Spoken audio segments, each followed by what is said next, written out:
It was a fail. Okay. She didn't get into the schools that she wanted to go to. Yeah. Not on her fault, but it still didn't go the way she wanted. So what did she do? She threw it all to the wind and she went around the world to travel, which is like, there's no control in that, right? And so when she got back, when she got to these places, she was thinking, okay, cool.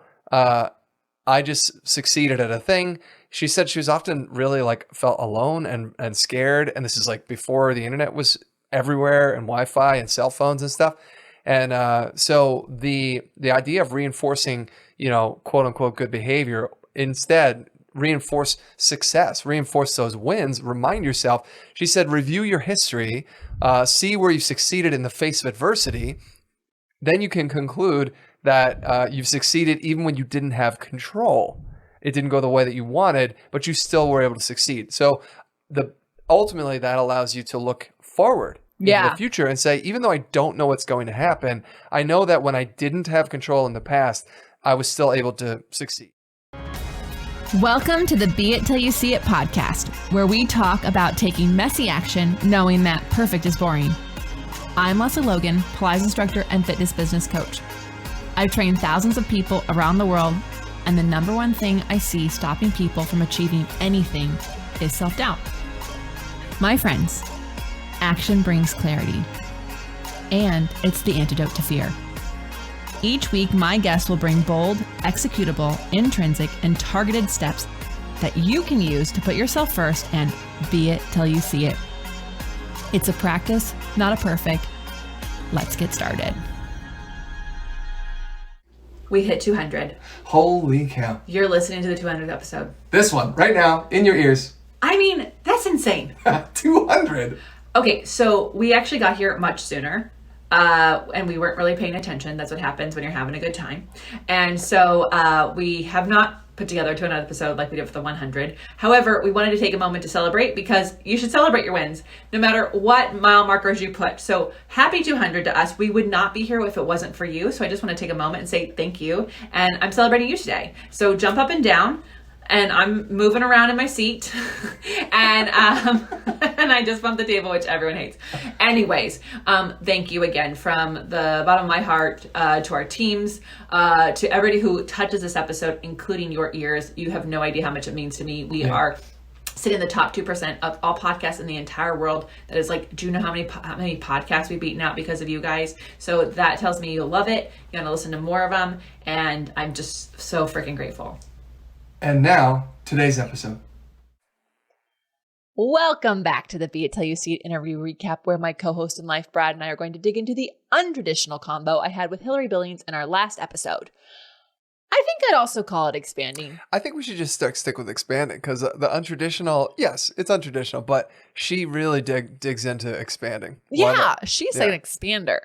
If you haven't yet listened to that interview, feel free to pause this now, go back and listen to that one, and then come back and join us. I had somebody actually DM me because they listened to the recap that we had about Phil Barth. And they're like, okay, I listened to your latest podcast, but what's a bohag? Oh. And I said, oh, well. We defined it. I think we talked about it. Well, maybe I'm sure we did because you're so good at that. But I just said, just go listen to him explain it in the other episode. I listened to the initial interview and I missed it. And I was like, what the hell are we talking about? So I had to go back and really dig in. So yeah, anyway. Well, then I thought we talked about, I was on the recap, we defined it for sure. Yeah. Oh, I was definitely on point with him there. Well, then what's a bohag? Big old hairy ass goal. That's what I thought. Yeah. Okay. Easy to figure out. LFG. Okay. And not this episode. Okay. Not this episode, but a decade ago. A 10 ago. Okay. So you guys. Today is, aside from being 420, which those of you who know, then today is all, that's for my brother who is a weed sommelier. And if you are interested, there are people who are really experts on that. And I'm not saying anyone should be doing it or not doing it. I'm just saying if you're doing it, go see a sommelier who knows what to do with all the things. And it's also, more importantly, National Death Doula Day. And if you're like, what is that? Well, my original assistant who was on the podcast, Lindsay, she is not a death doula anymore, but she was a death doula before the pandemic. And I just loved it. And I found out about a guy who's also a death doula, and I think I want to bring him on actually. Coincidentally, I used to go to the church that he was a pastor at, so I feel like random. I know, so random. I know. At any rate, everyone's like, she went to church with that foul mouth? Yes, y'all. I have a degree from a private university, and at any rate, if you don't know what that is, you should definitely look that up because it's actually a really cool way to look at death. And big shout out to Lindsay, our first assistant. There's so many holidays we could celebrate you. She's probably like, really, guys, this is the day that we've decided for this year. True. So anyways, yeah. And it's not for that. It's for the death doula. And she is rolling her eyes right now. Okay. Also this week, we are in the middle of the OPC members only challenge. And if you're like, wait, what? You're missing it. Well, if you are not an OPC member, you are. And it's because we've moved the OPC challenges into the members only group just because we can have a lot more hands-on experience with you because we have an app and we have a group and we have this whole, it's just easier. So you can join OPC if you want to be part of the next challenge. Next month, May 6th is Pilates Day. We'll have an event planned and I'm working on all the details. We can announce that to you in the actual, so you can like plan for it, but everyone will be able to join in on it, which is really exciting. Also next month, Elevate Round 3 kicks off. If you are listening to this in real time, there's only 2 spots left. Left. I don't know. They might be sold out by the time this comes out, but at the time that we're recording this, before it comes out in real time, there's 2 spots left. If you're like, I want to do round 4, that is 2024 because it makes sense. Round 4 is next year. Next year. Also coming up May, we are in Seoul and we are bringing flashcards to Balanced Bodies POT. So Pilates on Tour. Yeah. It's their first time back to Seoul in 3 years. And we just secured Matt, Reformer, and Cadillac cards for them to have at that POT. So if you live in Korea and you've been wanting the cards, you better sign up for POT. I'll be teaching there. July, if you live in UK or if you want to fly to the UK, we are coming there for our mullet tour. Yep, that's what it's called. I'm so excited. You can get on the wait list or get more information at opc.me/UK. Yeah, we said mullet. And I do mean mullet. Yeah. I absolutely do. The true definition. Business in the front, Pilates in the back. Yeah. In August, we're doing a summer West Coast tour. You can get on the wait list at opc.me/tour. That is the U.S. states, West Coast, Australia. I know you got one. I want to get there. We're not there yet. I'm pretty sure everyone has a West Coast. If there's 2 coasts. That's true. Like Spain is like, there's not. You know what I mean? Like in Europe. Spain has one. Well right. It wraps around. Right. Canada might have. No, because Alaska's there. They have a west side. They have a West Coast. I don't know. Yeah. Somebody who knows geography can explain that to me. But anyways, the places that would think of the West Coast, we're going to be in the U.S. If you are wanting to be a host for that and you're like, I want to fill a class and I want you to stop at our place, then ping the team. Yeah, make sure we know. Yeah. Shout it out. September, Poland. Stay tuned. Actually, the time this comes out, I'll have a link for you, but you can always just go to lesleylogan.co/Poland and we'll make sure you don't miss out on that information. We are bringing flashcards to Poland and to the UK. October, Cambodia. Oh my gosh, the women who signed up. I was just going to say, we have a super fun group already that has already decided they're coming. Literally, they're buying their plane tickets now. And we'd love to have you join us too. It's going to be really incredible. Also, we, don't have an infinite number of spots, so don't sit on this. There's still plenty of time for you to find tickets that aren't like insanely expensive and get your visas and all that stuff. Yeah. We can help you through all that. So snag your spots so you don't miss out. And then also there's plenty of time to buy the plane ticket because plane ticket prices change, they're flexible. You don't have to worry about, the only thing you have to worry about is getting yourself there. We'll pick you up from the airport and then you're with us for the rest of the trip. By the way, I just said flexual and I meant flexible and flexual and that's a 420 day. Yeah. No, I am not. No, I don't know what the other word. Like they're fluid and flexible. Like the prices are always changing. Flexual. I love it. It's like sexual, but not. Okay, November. One of the greatest times to be in Miami. I thought so, and so did Erica Quest and I. So we'll be at the Miami POT. More to come on that because POT. Oh wait, but you're going to be down there prior, right? We're going to be there prior. Erica Yeah. Quest and I are going to be there for the to do our own little weekend together. Yeah, and then in I will Miami. be joining both of you at the POT. Yes, which by the way, if you want to know what's going on with that, we don't know anything about the POT part. We just know it's happening. Yeah, we're just going to be showing up. Yeah, we're just showing up because that's where the party is at. It's Miami. With the flashcards. Yeah, with flashcards. So. And if you're like, I don't want to wait for flashcards to all these dates, you can buy them anytime, y'all. So anyways, that's our trips. And we are going to keep doing that so that you are invited to hang out with us in person somewhere in this world. We're trying to get to different places and it's fun. Yeah. So thanks for joining us on these quick announcements. All right, on to an audience question. Pew, pew, pew. What do you think about client loyalty programs? Do you have a workshop that addresses them? I've scrolled through your website. Maybe I missed it. Thanks, with a smiley face. Yeah. So a Pilates studio asked me this in DMs, and I don't coach in the DMs. So you're welcome to ask, and we'll just answer them on here. Unless you're an agency member, then I'll answer an agency. And I actually thought this is a really great question to talk about today because Hillary Billings actually connected us to Brittany Hodak. Yeah. And Brittany Hodak wrote the book Creating Superfans, which is out now and you can get it on Audible. She did the reading and also you can get the hardback. It's actually a really cool hardback book to have.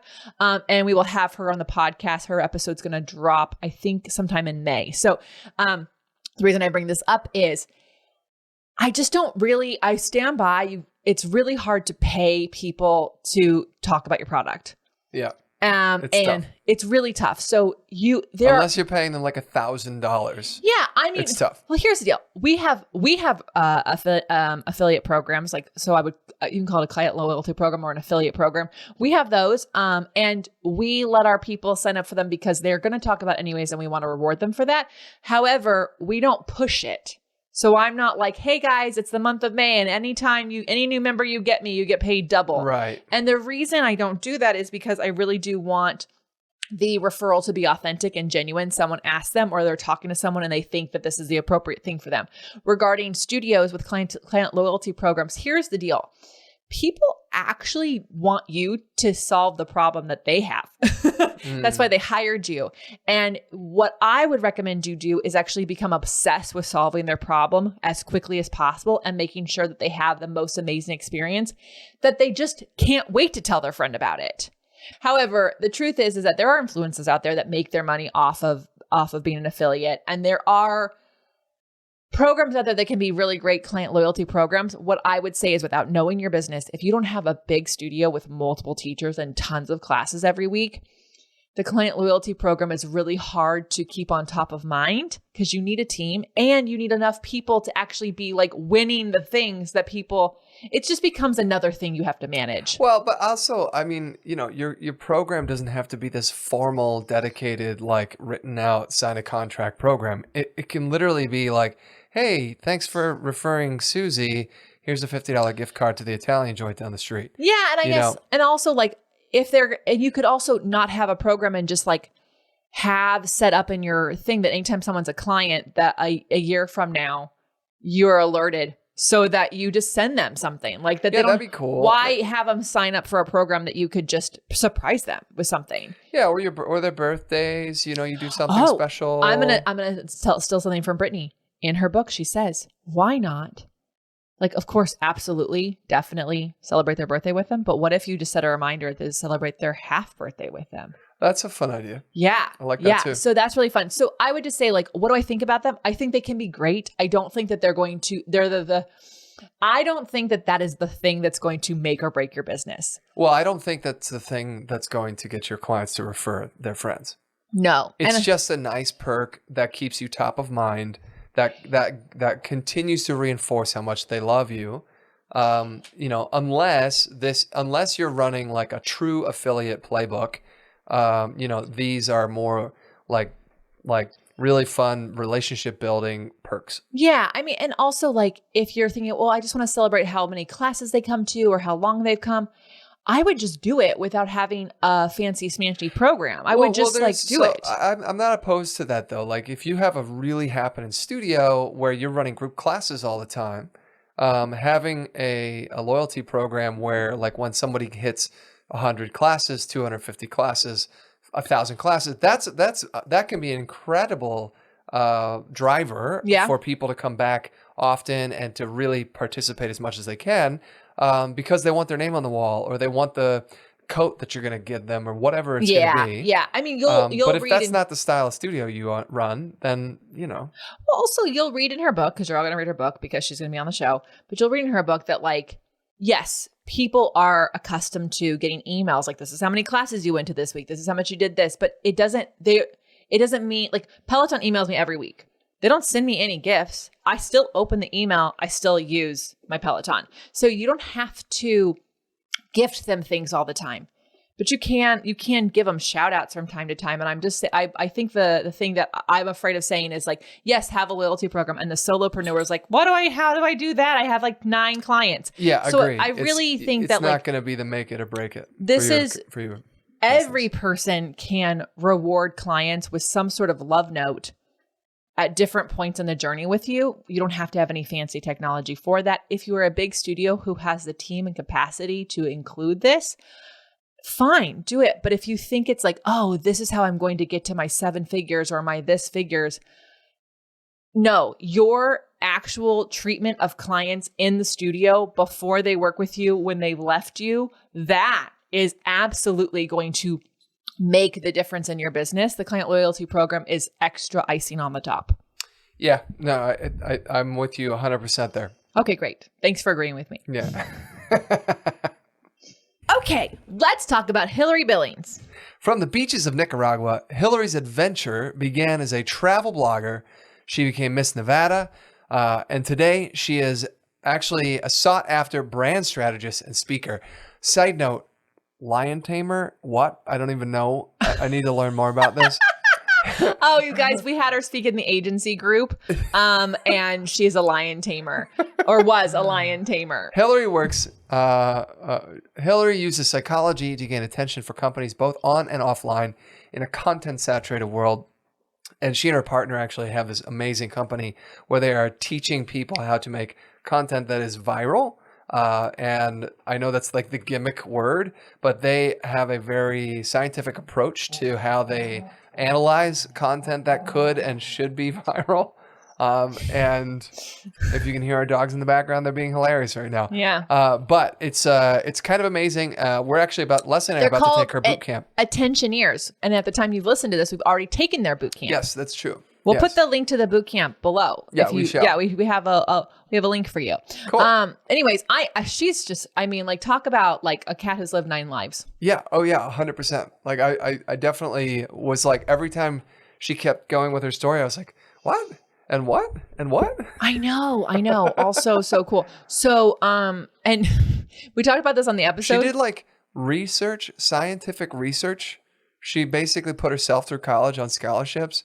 She helped her parents. You remember, like, buy their house or something when she was a kid? Well, first of all, her company's called Attentioneers. Second note, do you remember the guy who introduced, do you remember Michael? I think his name was Michael.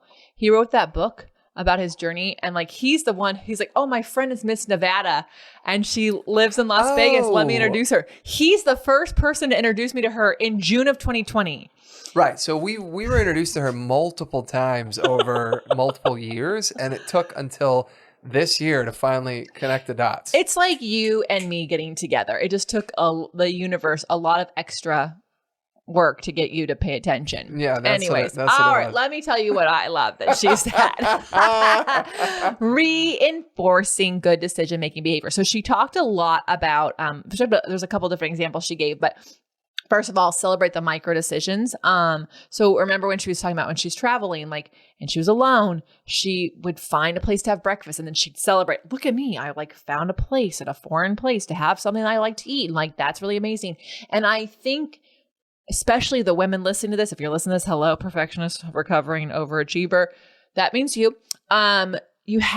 It's too often I see people not celebrate that they did these things. These are big deal things, like leaving your hotel room. I will never forget when I was in Brazil by myself and I got to my hotel room and I slept for 12 hours. And then I got up and I was like, okay, I got to go eat.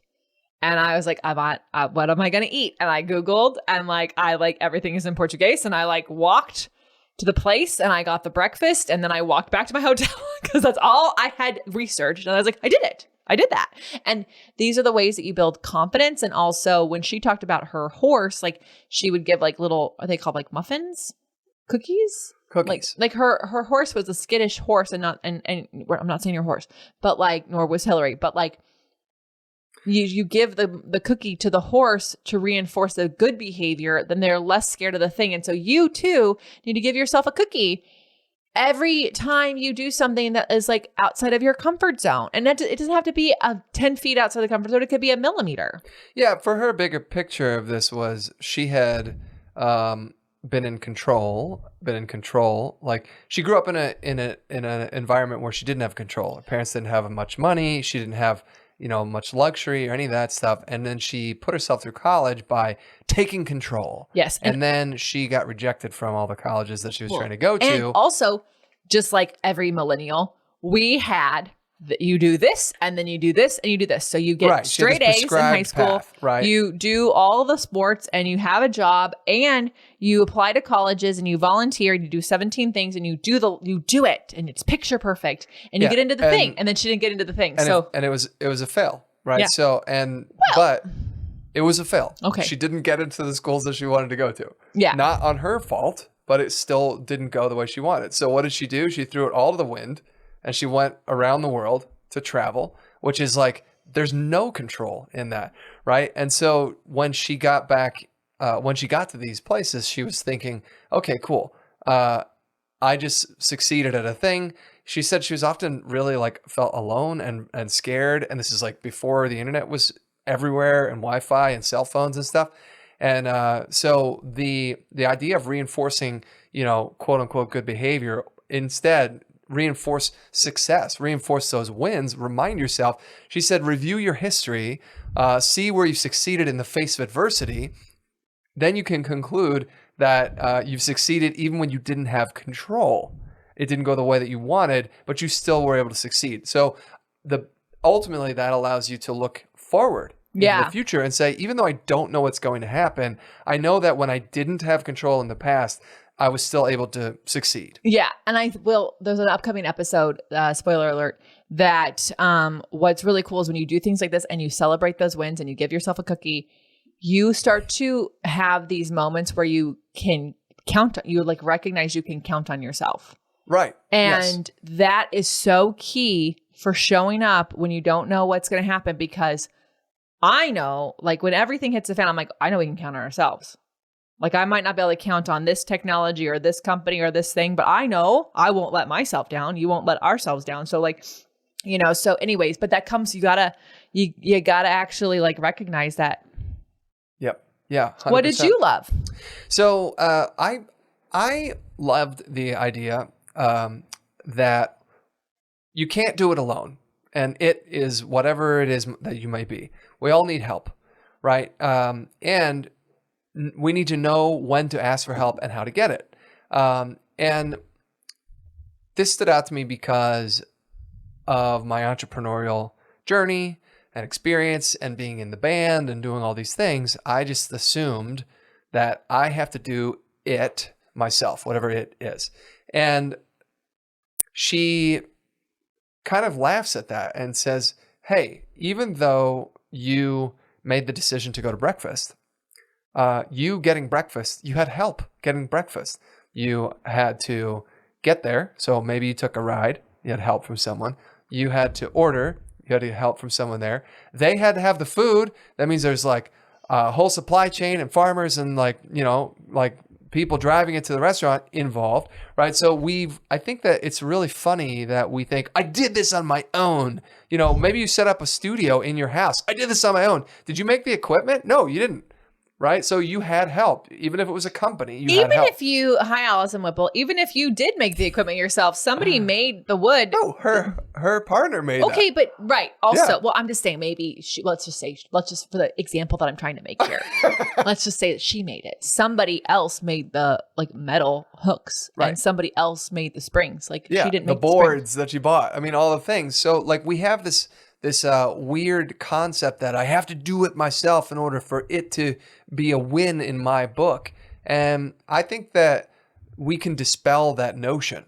We can let go of the idea that I did it myself, because that's not actually real. And also, why are we so obsessed with doing it ourselves? I actually don't know. Like I wrote down, where did we learn that we have to do it on our own, in air quotes, in order for us to chalk up that quote unquote win on our own board? Because I agree. I don't know.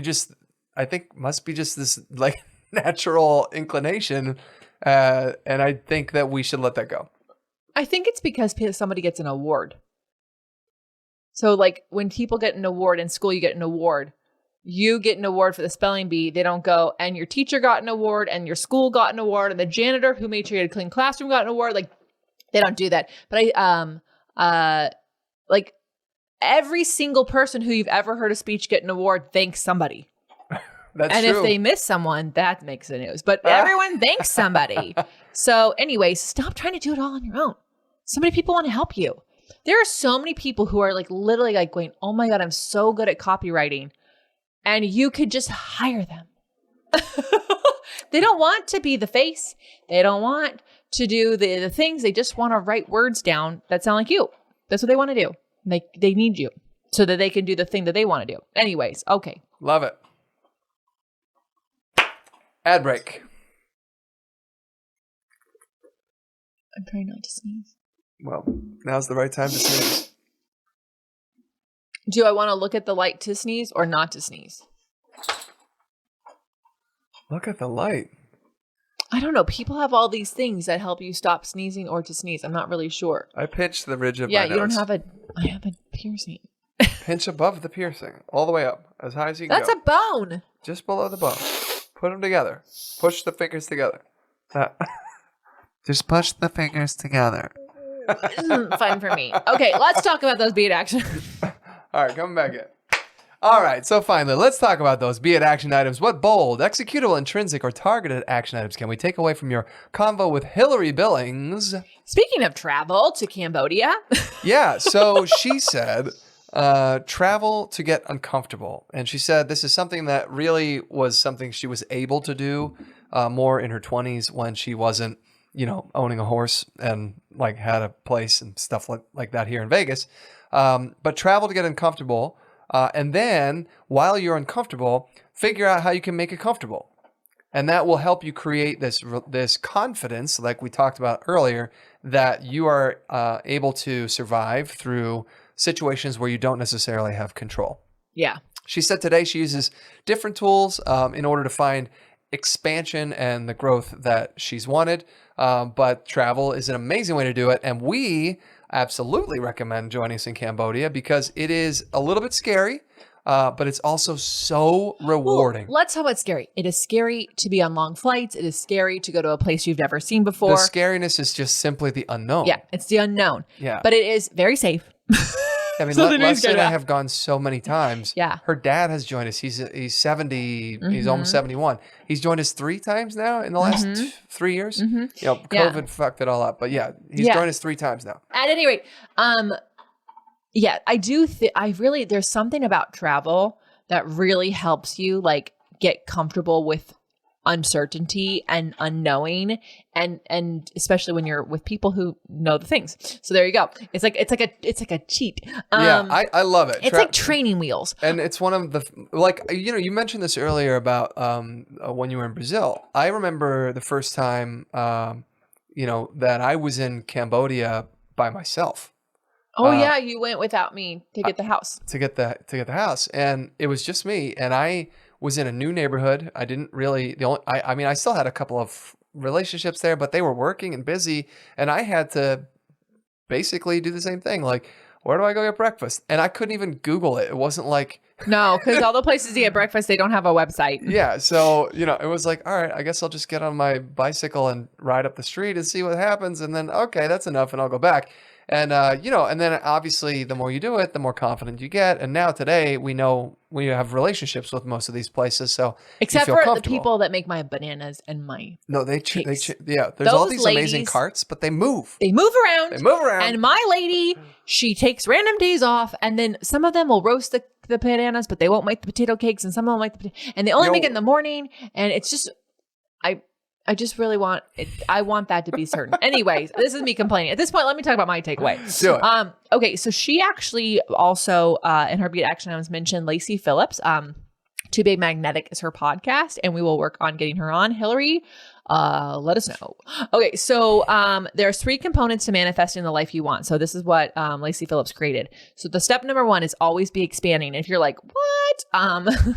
So you can find expanders. Like you can actually like find people who you're like, oh my God, they're always expanding. You know what these people are. They're like always learning something new. They have an abundance mindset. Like things don't scare them. Or they've already done what you're trying to do. Yes. Right. Yes. So you know, and it allows you to feel confident that it's possible. Mm-hmm. Right. Yep.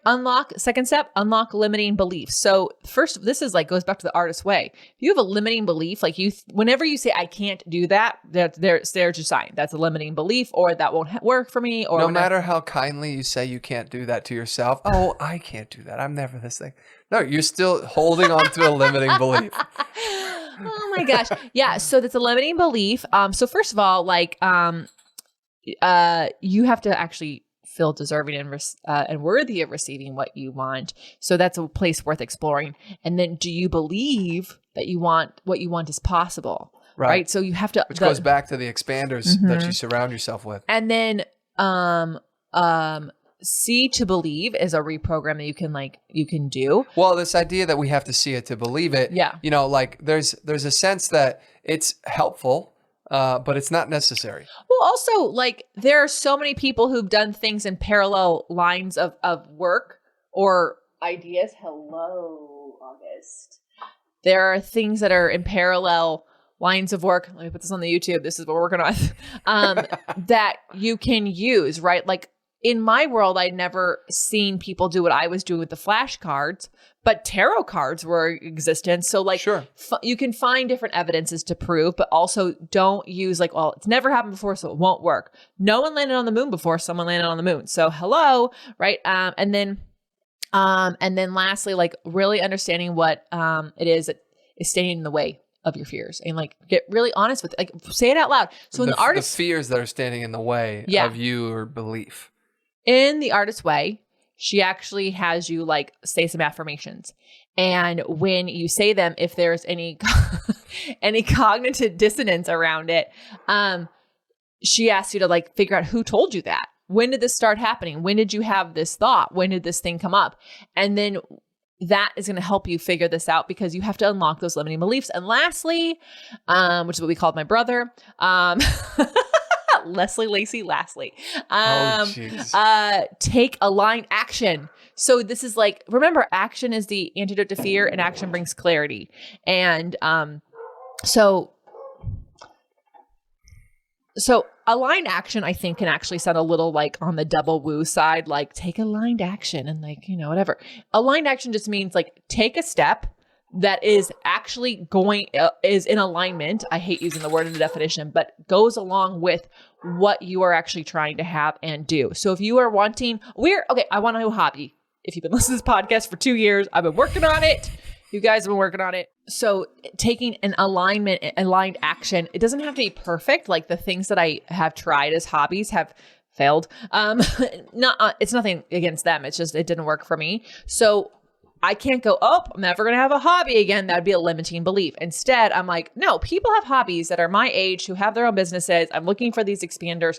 What is something else I want to do? And then taking an action. So we are signed up to take a beginner rock climbing course. So I'm going to do that because I think that could be a cool hobby. At any rate, aligned action is just simply taking a step towards the thing that you want. And you are going to have to unlock those limiting beliefs to figure out what that next step is. And you'll have to be with an expander or stalking one online to help you get those things.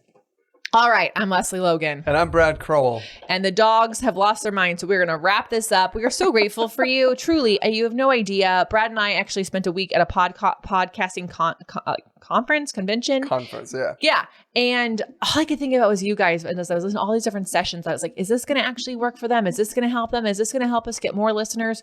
And we're really excited. We have a special announcement to share very soon. You'll actually hear about it as soon as it's ready. But there's all these different opportunities we've been looking at, and we've been thinking about you. And it's because we see your reviews, we read your surveys, we are talking with you, you share our stuff, and you tell us what you like and sometimes what you don't like. And I appreciate that so much. And so thank you for joining us today. Thank you for sharing the show, however you do that. And we want to know, as we've said in every episode, how are you going to use these tips in your life? What was your favorite beauty action item? What were your favorite talking points? Who have your favorite guest bins? Send us in a DM. Tell us a question you want us to ask on the next recap. And until next time, be it till you see it. Bye for now. That's all I got for this episode of the Be It Till You See It podcast. One thing that would help both myself and future listeners is for you to rate the show and leave a review. And follow or subscribe for free wherever you listen to your podcast. Also, make sure to introduce yourself over at the Be It Pod on Instagram. I would love to know more about you. Share this episode with whoever you think needs to hear it. Help us and others be it till you see it. Have an awesome day. Be It Till You See It is a production of the Bloom Podcast Network. It's written, filmed, and recorded by your host, Lesley Logan, and me, Brad Crowell. It is produced and edited by the epic team at Diseño. Our theme music is by Ali at Apex Production Music, and our branding by designer and artist Jean-Francois Chofa. Special thanks to Melissa Solomon for creating our visuals and Samena Velasquez for our transcriptions. Also to Angelina Herrico for adding all the content to our website, and finally to Meredith Crowell for keeping us all on point and on time.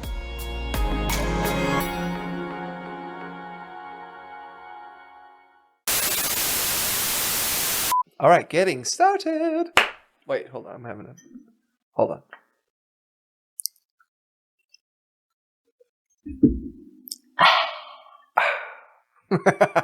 Glug, glug, glug. Raise your hand up. Yeah, just hold your glass higher. That's a story we'll have to tell someday. Someday we'll tell it. We'll explain. It'll come out as an example. Oh, geez. Okay. So, Hillary Billings interview. Episode 197. August. Shut your face. That's an outtake. Hi, Gaia. All right. We're going to do that's a little... Raise your glass? Break. We're going to hold our glass higher.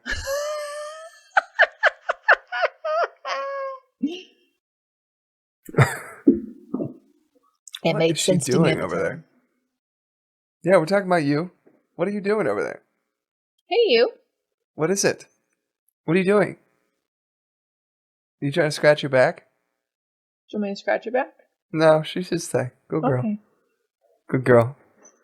Oh, jeez. Good girl means come see here. Don't touch me. It's going to zap me. Remember, action's the clarity. Action is the antidote to fear. And so the dogs are taking aligned action right now. They are, all three of them. They're aligned in their action of making as much noise as possible. Yes. So you should be too. So,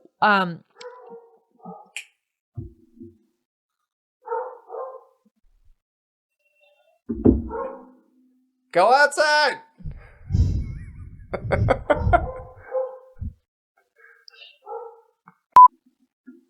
Oh, it's a national death doula. Guy has that wall. It hasn't changed colors yet. She's staring straight at it.